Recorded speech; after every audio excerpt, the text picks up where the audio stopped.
آج کے درس میں 3 طلاقوں کا ذکر آیا، برائے مہربانی وضاحت فرما دیں کہ کیا ایک وہی وقت میں یا ایک نشست میں 3 مرتبہ طلاق کہنے سے طلاق واقع ہو جاتی ہے، یا کہ وقفے سے، جیسے کہ پہلی طلاق کے بعد 1 ماہ یا کچھ عرصہ وغیرہ؟ اصل میں آج کا ہمارا موضوع طلاق نہیں تھا، وہ تو ایسے کہ ضمنی طور پر بات آ گئی۔ یہ ساری ہم تفصیل کے ساتھ جو ہے سورہ بقرہ کے اندر پڑھ چکے ہیں پورا قانون۔ اس میں اختلاف ہے، چونکہ حضرت عمر رضی اللہ تعالی عنہ نے فائنلی یہ فیصلہ کیا کہ اگر ایک شخص ایک ہی نشست میں 3 طلاقیں دے گا تو وہ 3 ہی شمار ہوں گی،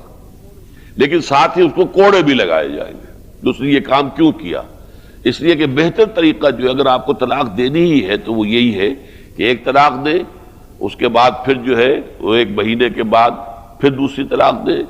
اور اسی کے بعد تیسری طلاق کی نوبت ہی نہ آنے پائے،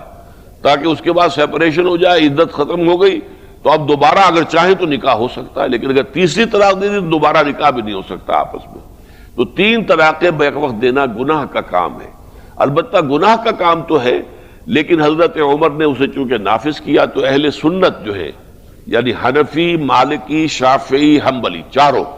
وہ سمجھتے ہیں کہ یہ 3 طلاقیں ہی ہو جاتی ہیں اور وہ مغلظ ہو جاتی ہیں۔ یہ ہے ان کا مسلک۔ البتہ اہل حدیث حضرات کا، جیسے رضاعت کے بارے میں میں نے آج آپ کو بتایا، ان کی رائے مختلف ہے،